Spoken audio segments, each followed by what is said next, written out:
शरणं गच्छामि।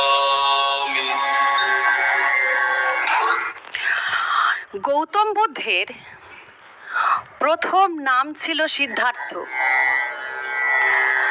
2500 বছর আগে হিমালয়ের পাদদেশে লুম্বিনী গ্রামে সিদ্ধার্থের জন্ম। সিদ্ধার্থের পিতা শুদ্ধোদন ও মাতা মহামায়া। আনুমানিক খ্রিস্টপূর্ব 566 অব্দে বৈশাখী পূর্ণিমায় সিদ্ধার্থের জন্ম।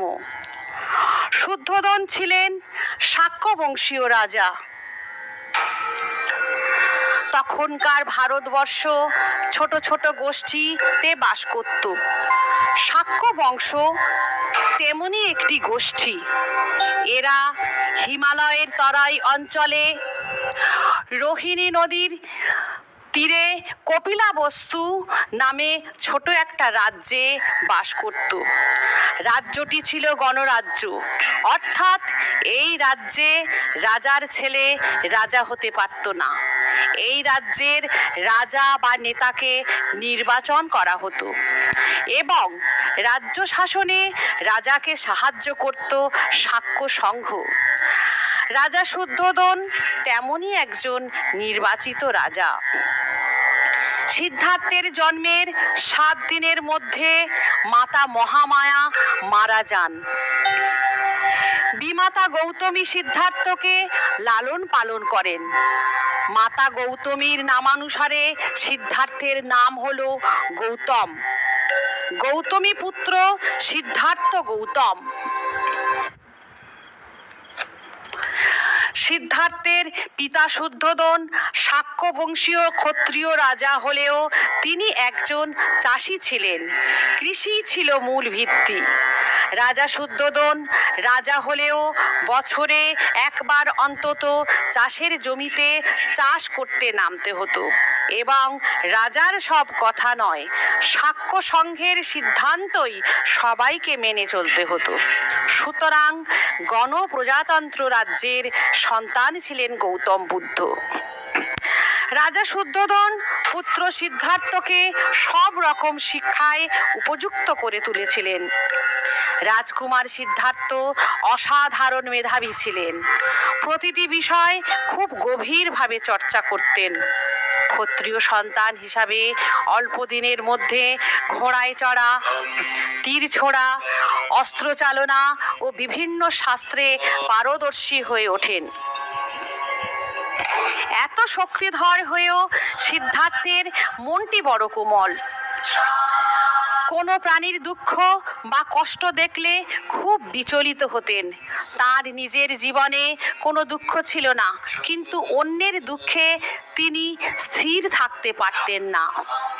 রাজকুমার সিদ্ধার্থ মাঝে মধ্যে নগর পরিক্রমায় বেরোতেন। পথে দেখতেন বৃদ্ধ ব্যক্তি, জরাগ্রস্ত ব্যক্তি এবং মৃত ব্যক্তি। সিদ্ধার্থ সব কিছুতে পারঙ্গম, সর্বগুণে গুণান্বিত। সর্বসুখে সুখী হলেও নগর ভ্রমণে গিয়ে এসব বিষয় তাকে খুব নাড়া দিত। সিদ্ধার্থ চিন্তা করলেন, জরা, ব্যাধি, মৃত্যু থেকে কারো মুক্তি নেই। এসব কিছু মানুষের জীবনে গভীর দুঃখ ডেকে আনে। মানুষের দুঃখ থেকে পরিত্রাণের উপায় বের করাই সিদ্ধার্থের চেতনাকে আচ্ছন্ন করতে থাকলো। ইতিমধ্যে পিতা শুদ্ধোদন সিদ্ধার্থ গৌতমকে বিবাহ দিয়েছিলেন যশোধরা নামে এক পরমা সুন্দরীর সাথে। রোহিণী নদীর তীরে এক সুরম্য প্রাসাদ ভবন ও মনোরম উদ্যান তৈরি করে সেখানে রাজকুমার সিদ্ধার্থের থাকার ব্যবস্থা করেছিলেন শুদ্ধোদন। বিবাহের কিছুকালের মধ্যে সিদ্ধার্থ গৌতমের একটি পুত্র সন্তানের জন্ম হয়, নাম রাহুল। সিদ্ধার্থ গৌতম 20 বছর বয়সে শাক্য সংঘে যোগদান করেছিলেন। এটাই ছিল শাক্য বংশীয়দের রীতি। 20 বছর বয়স হলে সব তরুণকে শাক্য সংঘের সদস্য হতে হতো এবং শাক্য সংঘের নিয়ম মেনে চলতে হতো। দীর্ঘ 8 বছর ধরে সিদ্ধার্থ গৌতম শাক্য সংঘের উপযুক্ত সদস্য ছিলেন। তারপর একটা ঘটনাকে কেন্দ্র করে সংঘের সঙ্গে সিদ্ধার্থের মতবিরোধ শুরু হলো। মাঝে রোহিণী নদী, তার একদিকে শাক্যদের রাজ্য আর অন্যদিকে কলীয়দের রাজ্য। রোহিণী নদীর জল কৃষিকাজের জন্য সেচ কাজে দুই রাজ্যই ব্যবহার করত। এই রোহিণীর জল কে কতটা নেবে এই নিয়েই বিতর্ক বেঁধে গেল। এই নিয়ে শাক্য সংঘ অধিবেশন ডাকলো। সংঘের সেনাপতি কলীয়দের রাজ্যের বিরুদ্ধে যুদ্ধ ঘোষণা করলেন। যুদ্ধের সপক্ষে অনেক যুক্তি দিয়ে ভাষণ দিলেন। সিদ্ধার্থ গৌতম শাক্য সংঘের সেনাপতির যুদ্ধ প্রস্তাবের বিরোধিতা করলেন। যুদ্ধ কখনো কোনো কিছুর স্থায়ী সমাধান হতে পারে না। একবার যুদ্ধ ঘোষণা করলে এটা পরবর্তী যুদ্ধের বীজ বপন করা হবে। যুদ্ধ বন্ধের ডাক দিয়ে গৌতম সিদ্ধার্থ বললেন, শাক্য রাজ্য এবং কলীয় রাজ্য এদের সম্পর্ক খুবই ঘনিষ্ঠ। এরা পরস্পরকে ধ্বংস করবে, এটা খুবই অবিবেচকের কাজ হবে। কিন্তু শাক্য সংঘের সেনাপতি আবারও তার ভাষণে কলীয় রাজ্যের শাস্তি দেওয়ার কথা বললেন। এরপর ভোটাভুটি হলো। সিদ্ধার্থের যুদ্ধ বন্ধের প্রস্তাব নাকচ হলো এবং সংঘের সেনাপতির যুদ্ধের প্রস্তাব পাশ হলো। শাক্য সংঘের নিয়ম হলো সবাইকে যুদ্ধে যোগদান করতে হয়। সেই মতো প্রস্তুতি শুরু হলো। কিন্তু সিদ্ধার্থ যুদ্ধের পক্ষে কোনোভাবেই সমর্থন করলেন না। শাক্য রাজ্যে শাক্য সংঘের সিদ্ধান্ত না মানলে তার শাস্তি ছিল নির্বাসন অথবা সম্পত্তি অধিগ্রহণ করে নেওয়া। রাজকুমার সিদ্ধার্থ সংঘের সেই শাস্তির মুখেই পড়লেন। গণপ্রজাতন্ত্র শাক্য রাজ্যে রাজকুমার বলে রেহাই নেই। সেই সময়ে শাক্য ও কলীয় রাজ্য ছিল কোশল রাজার অধীন। বিষয়টি যাতে কোশল রাজের কানে না যায় সেই জন্য সিদ্ধার্থ প্রব্রজ্জার মাধ্যমে নির্বাসন নেবেন বলে ঠিক করলেন। রাজকুমার সিদ্ধার্থকে নির্বাসন শাস্তি দেওয়া হয়েছিল যুদ্ধের সময়ে সেনাবাহিনীতে যোগদান না করার জন্য। সিদ্ধার্থ সেই মতো শাক্য সংঘের অনুমতি প্রার্থনা করলেন। শাক্য সংঘও অনুমোদন করেছিল। সিদ্ধার্থ প্রব্রজ্জা গ্রহণ করলেন। স্ত্রী যশোধরা, সদ্যজাত পুত্র রাহুল, পিতা শুদ্ধোদন, মাতা গৌতমী আর অসংখ্য জনতা সবাইকে বিদায় জানিয়ে প্রিয় ঘোড়া কনথক ও বন্ধু চন্নকে নিয়ে আষাঢ়ী পূর্ণিমার দিন মাত্র 29 বছর বয়সে গৃহত্যাগ করলেন।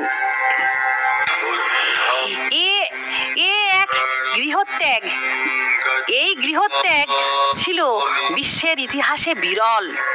যুদ্ধ ও রক্তক্ষয়ী সংগ্রাম যা কোনো মঙ্গল সাধনা করে না, শুধু শত্রুতা বৃদ্ধি করে। তার বিরুদ্ধে এই যুদ্ধের বিরুদ্ধে বিদ্রোহ করেছিলেন সিদ্ধার্থ গৌতম এবং বিদ্রোহের শাস্তি স্বরূপ তার এই গৃহত্যাগ। হাজার মানুষ সিদ্ধার্থের পিছনে হাঁটতে লাগলেন। সিদ্ধার্থ তাদেরকে বোঝালেন, যুদ্ধ, লড়াই, ঝগড়া কখনো শান্তি আনে না, মানুষের দুঃখ বৃদ্ধি করে, অশান্তির বীজ বপন করে। সিদ্ধার্থ সিদ্ধার্থের তখন বয়স অল্প, হয়তো সেই সময়ে তার সাক্ষ্য সমাজকে ব্যাখ্যা করে বোঝাতে পারেননি, যা তিনি পরবর্তীকালে গোটা বিশ্বকে এই শান্তির বাণী তিনি বুঝিয়েছিলেন। যুদ্ধ, হিংসা, লড়াই কখনো বিশ্বের স্থায়ী শান্তি আনতে পারে না। এসব পরবর্তী লড়াইয়ের জন্ম দেয়। সিদ্ধার্থের গৃহত্যাগ বিশ্বের ইতিহাসে এক বিরলতম ঘটনা। সিদ্ধার্থের এই প্রব্রজ্জা গ্রহণে পূর্ণ সমর্থন ছিল তার স্ত্রী যশোধরার, কিন্তু সদ্যজাত পুত্র রাহুলের জন্য এবং সিদ্ধার্থের বৃদ্ধ পিতামাতার জন্য যশোধরা সিদ্ধার্থের সঙ্গী হতে পারেননি। অনেক বছর পর পুত্র রাহুল বড় হয়ে গেলে যশোধরা গৌতম বুদ্ধের কাছে প্রব্রজ্জা গ্রহণ করেছিলেন। আনোমা নদীর ধারে এসে ঘোড়া কনথক এবং বন্ধু চন্নকে অনেক কষ্টে বিদায় করলেন সিদ্ধার্থ। ঘোড়া কনথক ও বন্ধু চন্ন ফিরে আসার পর সাক্ষ্যরা শোকস্তব্ধ হয়ে পড়ে। মাতা গৌতমী খেদোক্তি করেন। সিদ্ধার্থ গৌতমের প্রব্রজ্জা গ্রহণের পর শাক্যদের মধ্যে বিরাট প্রভাব পড়েছিল। শাক্য আম জনতা কলীয়দের সঙ্গে যুদ্ধের বিরোধিতা শুরু করেন, ফলে শাক্য সংঘের আবারও সভা ডাকার প্রয়োজন হয়ে পড়ল। সেখানে সবাই ঘোষণা করে, কলীয়রা আমাদের ভাই, তাদের বিরুদ্ধে যুদ্ধ করা সমীচীন হবে না। বিষয়টি পুনর্বিবেচনা করা হয়। শাক্যরা তখন 5 জন দূত নিয়োগ করেন। বিবাদ নিষ্পত্তির জন্য দুতরফের সদস্য নিয়ে একটি স্থায়ী পর্ষদ তৈরি হয়। এর ফলে সংঘটিত যুদ্ধের অবসান হয়, শান্তি স্থাপিত হয়। শাক্য ও কলীয়দের মধ্যে সংঘর্ষ থেমে গেছে। সিদ্ধার্থ চিন্তা করলেন, তবে কি তার পরিজনদের মধ্যে ফিরে যাওয়া উচিত? গভীরভাবে ভাবনা শুরু করলেন। সিদ্ধার্থ সিদ্ধান্ত নিলেন, শাক্য ও কলীয়দের সাময়িক সংঘর্ষের সমস্যা সারা বিশ্বের মানুষের একটি ভগ্নাংশ মাত্র। এই সংঘর্ষ তৈরি হয়েছে আরও অনেকভাবে। ব্রাহ্মণবাদ সমাজ নিয়ে এসেছে অসাম্য, উঁচু বর্ণ নিচু বর্ণ, মালিক ভৃত্য ইত্যাদি। এছাড়া পিতা ও পুত্রের মধ্যে, মাতা ও পুত্র কন্যার মধ্যে, ভাই ও বোনের মধ্যে, ভাই ভাইয়ের মধ্যে, জ্ঞাতি ও জ্ঞাতির মধ্যে, বন্ধু বন্ধুর মধ্যে লড়াই বিবাদ প্রতি মুহূর্তে সংঘটিত হচ্ছে। এর সমাধান কই? সিদ্ধার্থ গয়ার কাছাকাছি একটি পিপল গাছের নিচে তপস্যায় বসেছিলেন।